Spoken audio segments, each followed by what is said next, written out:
পথ দুর্ঘটনা কোচবিহার শহরে। দুর্ঘটনায় গুরুতর আহত এক যুবক, চাঞ্চল্য ছড়ালো কোচবিহারে। বৃহস্পতিবার ঘটনাটি ঘটে কোচবিহার শহরের গুঞ্জবাড়ি সংলগ্ন পলিটেকনিক কলেজের সামনে। সেই ছবি দেখতে পাচ্ছেন। আর জানা যায়, এক যুবক রাস্তায় হেঁটে যাচ্ছিল তার এক বন্ধুর সাথে। হঠাৎ একটি বড় ট্রাক সেই যুবককে ধাক্কা মারে এবং তার পায়ের উপর দিয়ে চলে যায়। স্থানীয় বাসিন্দারা ছুটে আসে এবং সেই আহত যুবককে উদ্ধার করে চিকিৎসার জন্য পাঠানো হয় এমজেএন মেডিকেল কলেজ ও হাসপাতালে এবং গাড়ি চালককে গাড়ির সহ আটক করা হয়। এই বিষয়ে স্থানীয় বাসিন্দা জানান, আহত হওয়া যুবক পলিটেকনিক কলেজের ছাত্র। কারণ সেই যুবক পলিটেকনিক কলেজ থেকে বেরিয়ে আসতেই সেই দুর্ঘটনার কবলে পড়ে। আমরা সরাসরি বাইরের সেই চিত্র দেখাচ্ছি, কলেজের বাইরের সেই মুহূর্তের ছবি।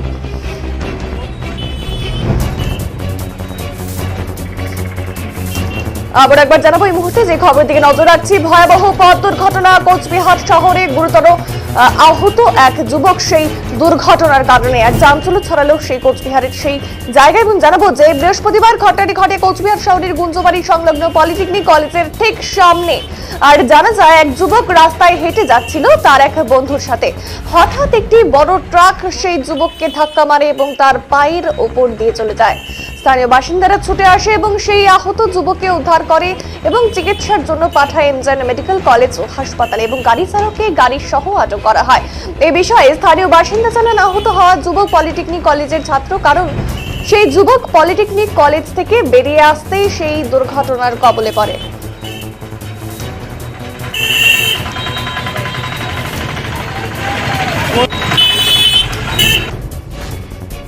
আসলে আমরা ফোন শুনে তারপরে হোস্টেল থেকে চলে আসলাম সঙ্গে সঙ্গে। ওদের গাড়ি বলে এখানে ওরা হেঁটে যাচ্ছিল, তখন হচ্ছে গাড়ি লাগিয়ে দিয়েছিল। কি নাম ছেলেটা? ছেলেটা আলিমুর মিয়া। ও হচ্ছে ফার্স্ট ইয়ারে আমাদের কোচবিহার পলিটেকনিক বয়েজ কলেজে। ও হোস্টেলে থাকে তো। আর ওর নাম হচ্ছে আলিমুর মিয়া। ওকে কি এখন হাসপাতাল নিয়ে যাওয়া হয়েছে? হ্যাঁ, হাসপাতালে আছে। ওখানে কাজ করতেছিলাম, তো একটা মোবাইলে আমার একটা দোকানে ছেলে আসছিলো, ওনার সাথে একটা কথা বলছিল। তো হট করে দেখি দুটা ছেলে যে আসছিল, আসার পর দেখি ওনারা যাচ্ছিলো, এদিকেই যাচ্ছিলো আর কি। ওর থেকে ট্রাকটা ওনাদেরকে চাপিয়ে দিয়ে তা ওনার একটা ছেলের উপরে অলরেডি চলে যায়।